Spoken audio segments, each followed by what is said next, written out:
मसीह में मेरे प्यारे भाइयों और बहनों, एक बार फिर से मैं आपका स्वागत करता हूं आपके अपने YouTube चैनल सत्य को जानो में। जैसा कि आज का विषय है, मेरे ज्ञान के ना होने से मेरी प्रजा नाश हो गई। परमेश्वर कहता है, मेरे ज्ञान के ना होने से मेरी प्रजा नाश हो गई। होशे 4:6 में ये लिखा हुआ है। तो मेरे प्यारे भाइयों बहनों, मैं आपको बताना चाहता हूँ, यशायाह 1:3 में लिखा हुआ है, बैल तो अपने मालिक को और गदहा अपने स्वामी की चरनी को पहचानता है। बैल तो अपने मालिक को और गदहा अपने स्वामी की चरनी को पहचानता है, परंतु इस्राएल मुझे नहीं जानता, मेरी प्रजा विचार नहीं करती। मेरे प्रियो, ये इस्राएल कौन है? इज़राइल अब्राहम के वंश हैं।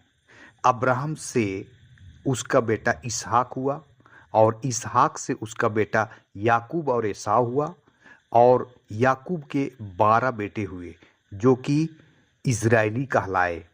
और इस रीति से परमेश्वर अब्राहम की एक गलती के कारण 430 साल तक मिस्र देश में इजरायली लोग, जो कि अब्राहम के वंश थे, वे गुलामी में थे। और 430 साल के बीतने पर मूसा की अधीनता में वे वहां से निकाले गए, और परमेश्वर रास्ता में उनको मारते चला गया।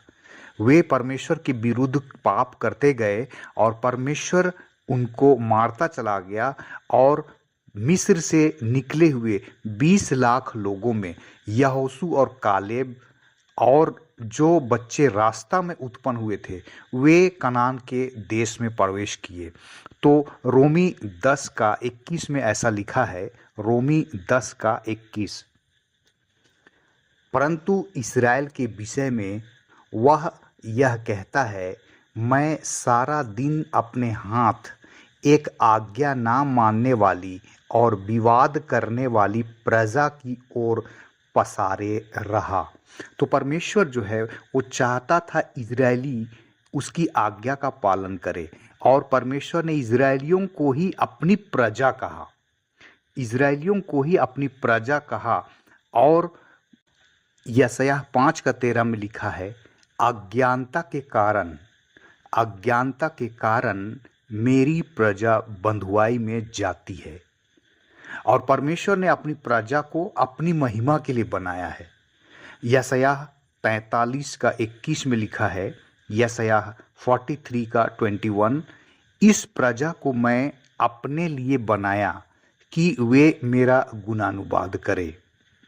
और मेरे प्रियो, जब इजरायली लोग यीशु मसीह के समय में यीशु मसीह को क्रूस पर चढ़ा दिए, यही यहूदी लोग यीशु मसीह को इनकार किया, और जब उन्होंने अनुग्रह को ठुकरा दिया, तब परमेश्वर अपना मुख हम अन्य जातियों की ओर फेर दिया।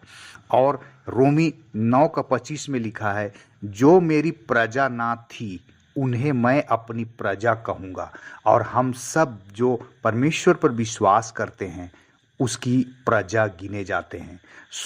यहाँ पर यदि हम लोग पढ़ेंगे, होशे 6:3 में ऐसा लिखा है, आओ हम ज्ञान ढूंढे वरन यहोवा का ज्ञान प्राप्त करने के लिए यत्न भी करें। और बाइबल में ऐसा लिखा है हबक्कूक 2:14 में कि पृथ्वी यहोवा की महिमा के ज्ञान से ऐसी भर जाएगी जैसे जल समुद्र से भर जाता है।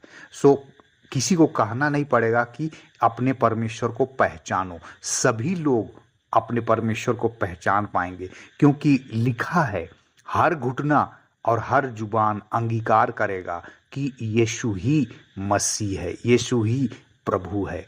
और इसीलिए कुलुसी 2:2 में लिखा है, पूरी समझ का सारा धन प्राप्त करें और परमेश्वर पिता के भेद को अर्थात मसीह को पहचान ले, जिसमें बुद्धि और ज्ञान के सारे भंडार छिपे हुए हैं। इस प्रकार से मेरे प्रियो, हम लोग देखते हैं कि नीति वचन 20:15 में ऐसा लिखा है, सोना और बहुत से बहुमूल्य रत्न तो हैं, सोना और बहुत से बहुमूल्य रत्न तो हैं, परंतु ज्ञान की बातें अनमोल मणि ठहरती है। ज्ञान की बातें अनमोल मणि ठहरती है। और इस रीति से मेरे प्रियो, परमेश्वर के वचन 5 यशायाह 5:13 में कहता है, अज्ञानता के कारण मेरी प्रजा बंधुआई में जाती है। इजरायली लोग 430 साल तक बंधुआई में पड़े रहे और आज वे इजराइल स्वतंत्र देश बन गया है। और इस प्रकार से मेरे प्रियो, इजरायली लोग परमेश्वर की प्रजा थी, लेकिन जब उन्होंने ही यीशु मसीह को अस्वीकार कर दिया, तब परमेश्वर ने हम अन्य जातियों की ओर अपना मुख को फेरा। आज हमें परमेश्वर के वचन को पहचानना है। जैसा कि परमेश्वर के वचन में लिखा गया है, बैल तो अपने मालिक को पहचानता है और गधा अपने स्वामी की चरनी को पहचानता है, परंतु इज़राइल मुझे नहीं जानता। परमेश्वर शिकायत कर रहा है कि इज़राइल मुझे नहीं जानता। इज़राइल का मतलब होता है शुद्ध मन वाले। जैसे बैल एक शुद्ध पशु है और हर पागुर करने वाला जो पागुर करता है और जिसके खूर फटे हुए होते हैं, वे शुद्ध पशु गिने जाते हैं। मेरे प्रिय, परमेश्वर इस छोटे संदेश के द्वारा आप सबों को बहुतायत की आशीष दे। मिलते हैं हम लोग अगले वीडियो में। तब तक के लिए आप सबों को गॉड ब्लेस यू।